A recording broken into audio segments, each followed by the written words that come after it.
Hey folks, and welcome to this special edition of Decision 2016 Digest, September 12th, 2016. I'm your host, Scott Jones, the channel where we bring you the top political, politics, and election headlines in 15 minutes or less. This is going to be a little bit of a longer video.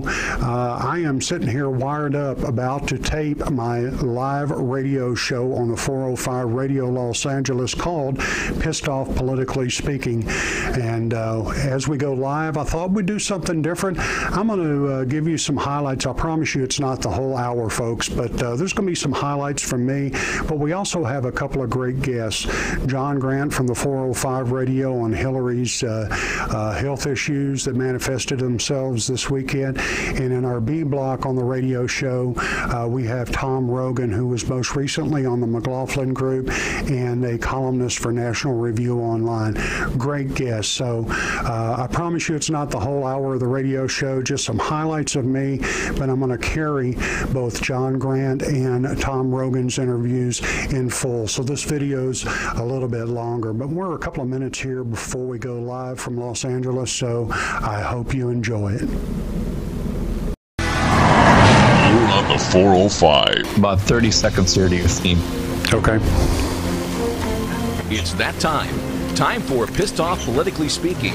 He is a national PR and campaign communications expert, editorial columnist, and former aide to 3 U.S. presidents. Here's your host, Scott Jones. And a happy Monday morning to you in Obama's America. It's that time again. It's time for Pissed Off Politically Speaking.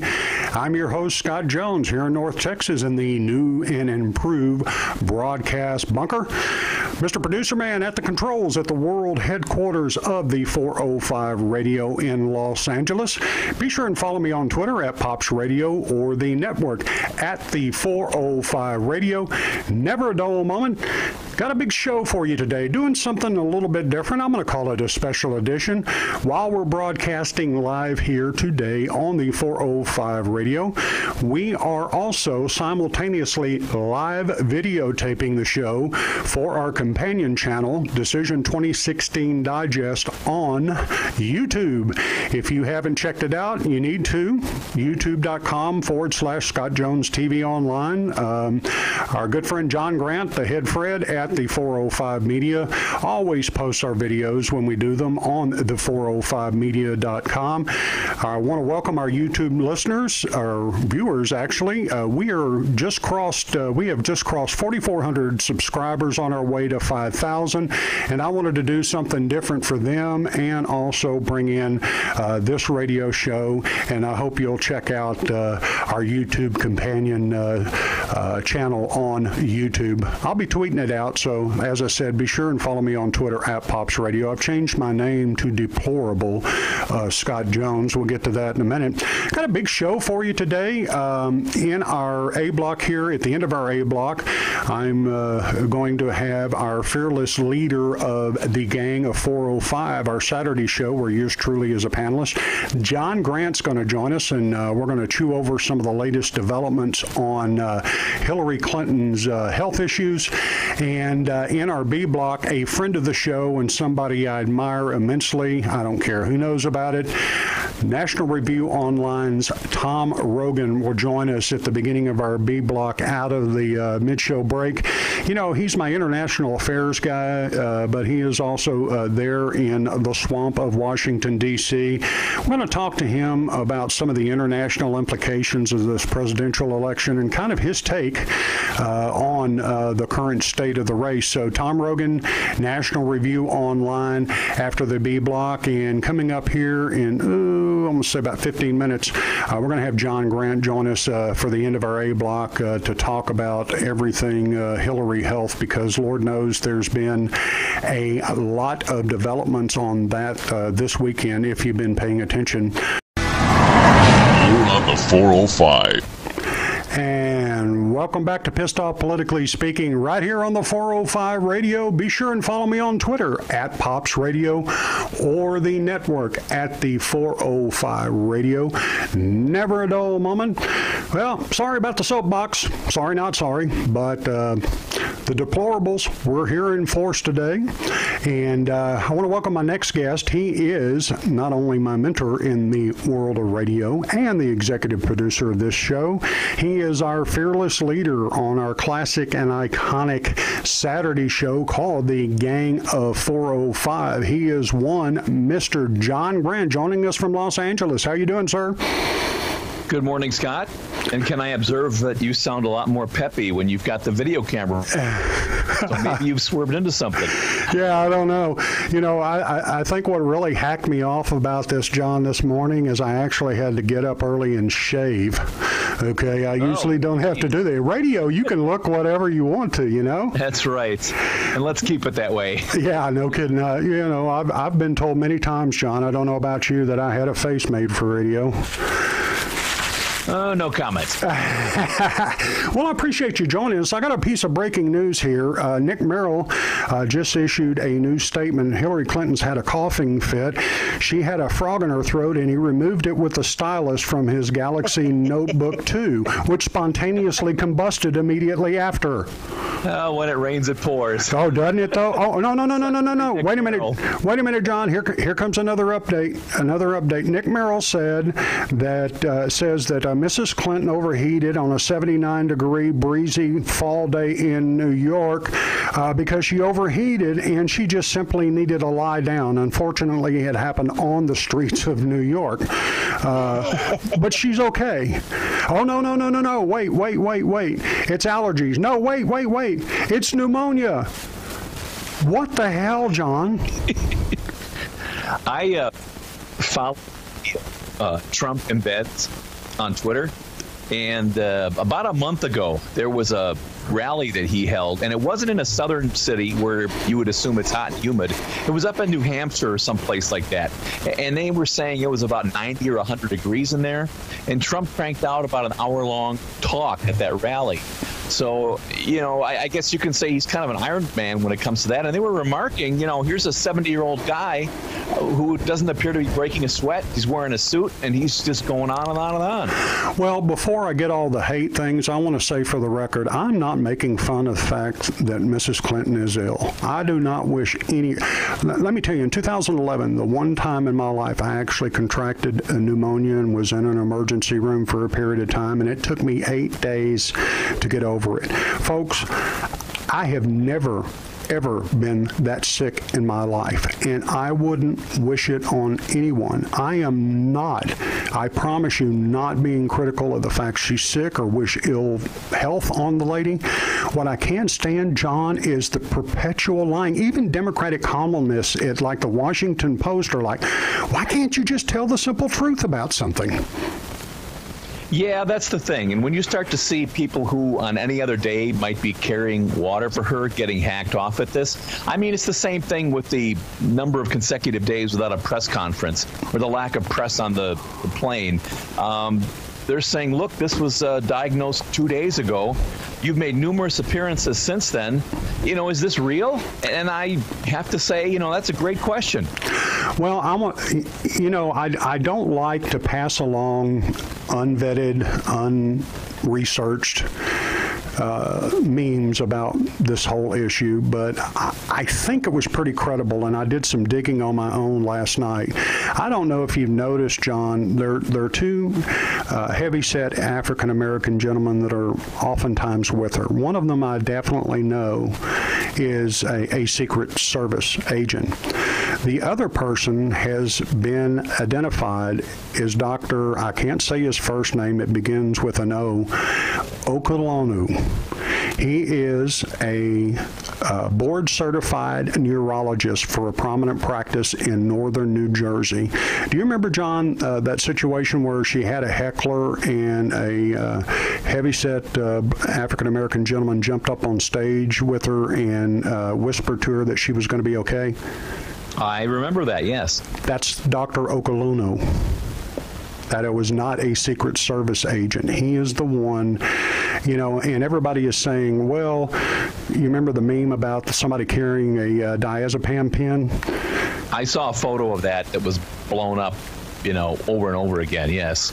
And even Jennifer Griffin on Fox News reported that was a Secret Service agent carrying a flashlight. Okay, number one, I don't know why you're carrying a flashlight in broad daylight.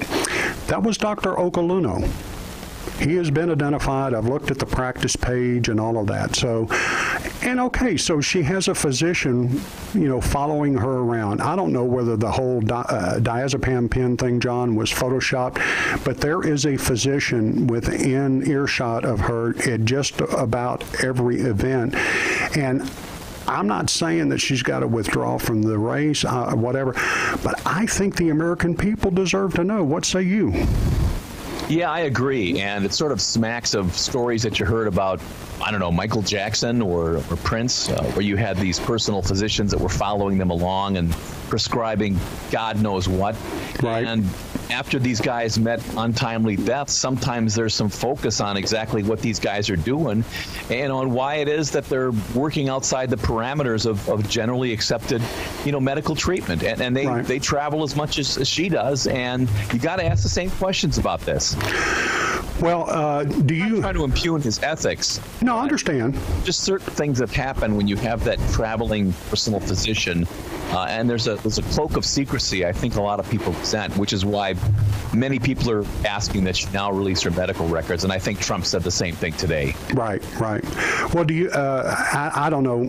I'm a nerd. I watch the news 24/7. I know you probably have a life with your family and all of that kind of stuff, but through last night, I sensed a bit of a shift in the mainstream and, left-leaning cable outlets, that they are now kind of reversing themselves as this being all another vast right-wing conspiracy to seemingly giving some credibility that this is becoming an issue. Have you sensed that shift?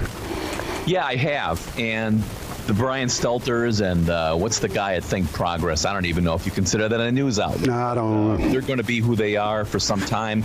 But the rest of these guys, I think they're getting to the point where they realize all they have left is their dignity and their reputation, and they can only go so far to cover for her. Well, it gets really difficult, John, to defend the indefensible, and then sometimes and I was joking about her overheating and needing a lie down on the streets of New York. I mean, it's not funny, okay, when a person's health is in play. What I am mocking is an abject inability of not only this woman and her husband, but the people who work for her to give the straight scoop to the American people. And I don't care if she was on our side. I would be critical that this is a public right to know before choosing the commander-in-chief. Final word to you. I did think it took a long time for the pneumonia diagnosis to become public, both because it was evidently made, as long ago as Friday, and the announcement came several hours after that, the incident. The other thing is, I want to observe that Trump 2.0 is going dark on this kind of stuff and not putting its foot in its mouth and saying things it shouldn't, which allows it to focus on this deplorables issue. Right? Today they put out a new ad on that, and they're not stealing their own thunder and they're not killing their own news cycles by dwelling on this health stuff. They got a pretty good YouTube video out with the deplorables theme on it. Well, John, smart decisions like that could get him elected president if that continues. I think he's got the right handlers possibly, and, he may be on a trajectory to do that. Well, let's all hope. Well, John, thanks for joining us. I really appreciate it. Always nice to get your perspective. We're going to take a quick break, and when we come back, we're going to have Mr. Tom Rogan from National Review Online with us to talk about the presidential election and what's going on overseas. Keep it tuned right here. We'll be right back with more great show right here on the 405 Radio. You're on the 405. I don't want to bring up McLaughlin unless it's okay, unless you want to say a word or two. I'm happy to if you would like to. Well, I want to honor him. But I don't want to touch any nerves with you because I know it's kind of close to you. Oh no, don't worry. That's kind of you, Scott. But you can bring it up. Okay. All right, here we go, guys. Stand by.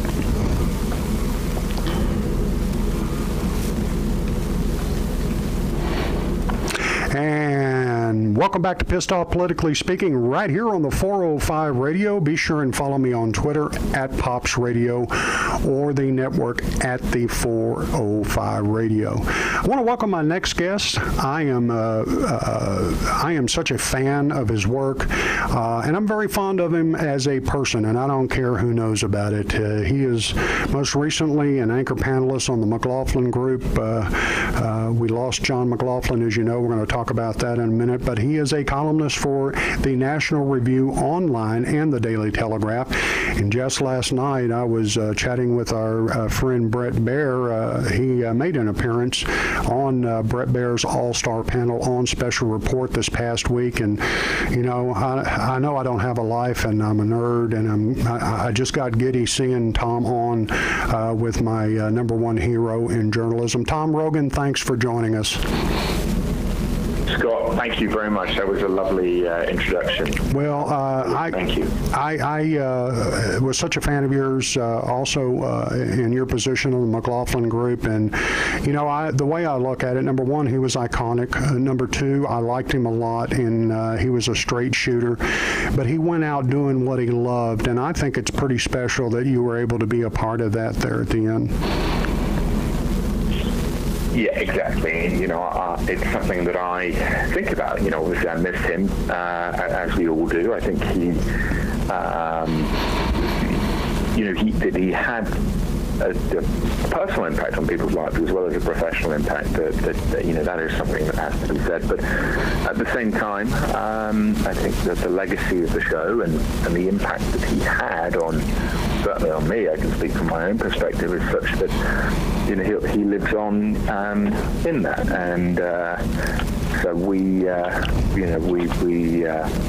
honor him in that way. But well, you were so kind to share some behind-the-scenes things with me. He was a quirky little guy that would send you, I don't know, topic assignments in German in emails and stuff like that. Yeah, exactly. You know, he would just send, you know, he was strange. He had a very sort of unique sense of humor in a great way, not in a, you know, weird way, but he wanted to be, you know, it was funny, so he would send stuff in German, he would do pop quiz questions, he'd call me at random hours, he would scream at me down the phone sometimes if he didn't like something. He was the perfect kind of old school you know, mentor, and you know, I would say mentor really is the defining point. Because, right. You know, well, certainly a loss, but you know what? That's not gonna keep a bright career like yours back. And you know, I've had mentors like that in my life, and you're so lucky to know them, and it's so satisfying to have worked with them. I was real pleased to see, and I've seen you on Fox News, obviously, a number of times. In fact, that's where I first found you. But this past week, you know, Brett Baer is another friend of the show. He's got the record for most appearances on this show. I like him personally. Obviously, I've spent some time with him personally, and just very fond of him. I was so glad to see you on that show, and I mentioned to him, I like the fact that they're freshening up that panel.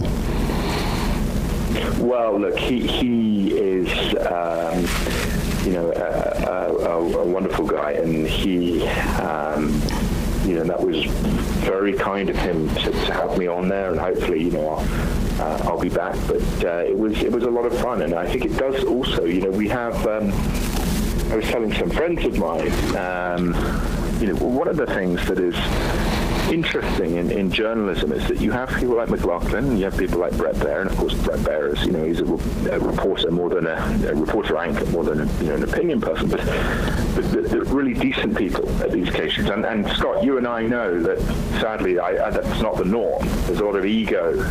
Oh yeah. But when you do have those people who are willing to give you a chance, but also had expectations, you know, I knew.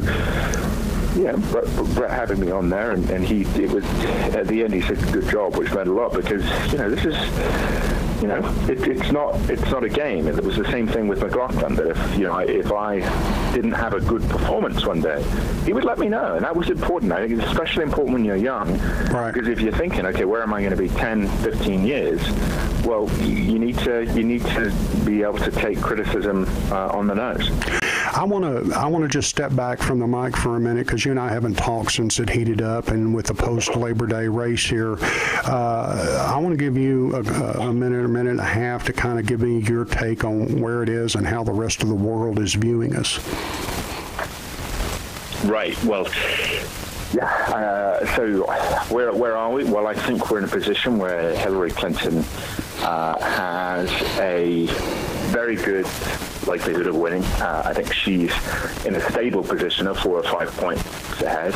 I think she's there because the unpredictability and the perceived, I think, on a lot of people, temperament issues of Donald Trump, something that are restraining, that is holding him back. And that credibility, again, it's often mentioned too whimsically, but when you're talking about that notion of someone entering the Oval Office having all that power, as we get closer to November, I think that point has more of a priority concern for people. That said, I think Hillary Clinton has an issue in terms of the continuing releases in terms of misconduct and corruption. In cash for favors, Clinton Foundation jobs at the State Department, that is corruption. So I think it needs to be described as such. I suspect the Russians also have those emails that were bleach bitted. They'll probably release them in the next few weeks if they think it can shift to Trump's favor. But look, it's as you say, it's I think two very, very weak candidates who reflect the antithesis of American exceptionalism. And I think, as a people, we have to hold ourselves to a higher standard, look in the mirror and think, is this the best that we thought we could pick?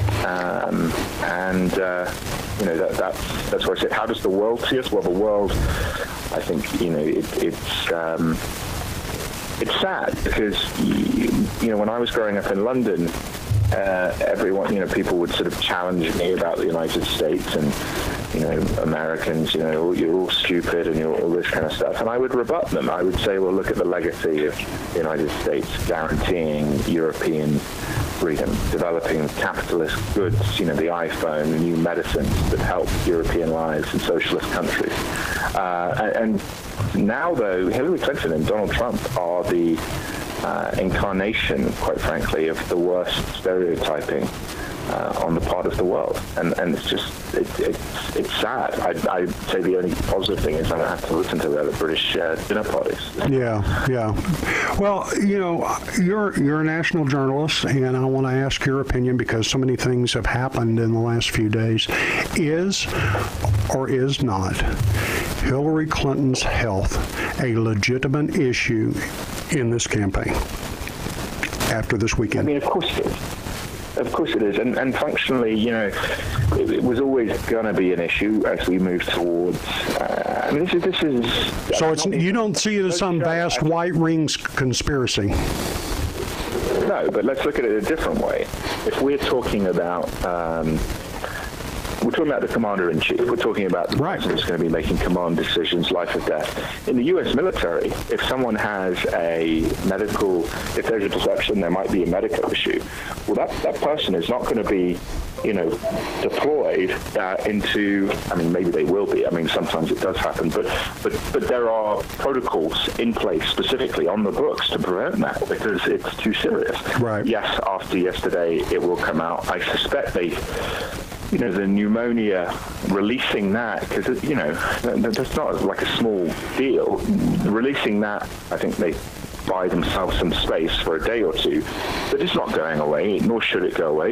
The counterpoint, though, is that Donald Trump will have to release his medical records in a serious way instead of that absurd piece of paper that he... Well, I don't know if you've seen this morning, he took a physical and they're about to release the numbers. He said he's going to have the whole thing released, but in any event, I want the records. I don't want the physical. Right. Right. And sadly, I have to say, I think President Obama, part of the reason that this is all developed is that you see where there's an absence of credible leadership, these bad things can develop more. And the liberal elites, setting an example. And the liberal elites, who are mostly white, racialized everything. And I think, I guess, Tom, I could sum up my thought this way, that maybe what this election cycle is a purge. People have had enough. They've listened to both parties who have done nothing in Washington and maybe have an attitude, well, we'll send Trump. He couldn't screw it up any worse. But, I just sense... I think that is, yeah. No, sorry. No, go ahead. No, I think you're absolutely right. Certainly the Trump people I talk to, that is their belief that, who cares? Let's roll the dice with that. And I respect that in a way, but do you think half of them are all racist? No, I do not. Well, my grandfather is the biggest Trump fan. I have arguments with him every day. But no. Yeah, but those aren't millions of people supporting a candidate. Yeah, well, you see this today, but you're right about the weaponization of the left. Stephanie Cutter on Meet the Press yesterday talking about the thing what she regretted about Clinton was that Clinton didn't describe all of Trump's supporters in that way. Right. And that kind of, again, that weaponization against fellow Americans, that is disgusting conduct. And yet a lot of people today haven't heard about it because the liberal media, they don't see it that bad. But she said that. If I was on that panel with her, I would have said that's despicable and you should be ashamed of yourself. Listen, man, thanks for being on. I hope to see you on Fox more and definitely following your work for National Review. Thanks for spending the time today, my friend. Thank you very much, Scott. Really had a good time with you, and have a good rest of the week. Thank you, sir. We'll talk again soon. There you go, folks. Mr. Tom Rogan, National Review Online. I'm going to take a real quick break, and I'm going to be back with some final thoughts. Keep it tuned right here. You're listening to Pissed Off Politically Speaking right here on the 405 Radio. Okay, we are clear. All right, yeah, I'm going to come back for just a 2-minute wrap-up. Well, that's the show, folks. Hope you enjoyed the highlights and our guests. If you like what we're doing here, please give this video a thumbs up and subscribe to the channel. It lets me know you appreciate the effort we're making here. As a special deal just for our listeners, in the description below is a link to audible.com. If you want a free trial and your first book download for free, we got the hookup. Just hit the link in the description below. That does it for now. Until our next episode, I thank you for watching. Hope you enjoyed this little bit of a change of pace. Remember, folks, stay informed, get involved, watch this election because your country needs you, folks. We'll see you next time right here on Decision 2016 Digest.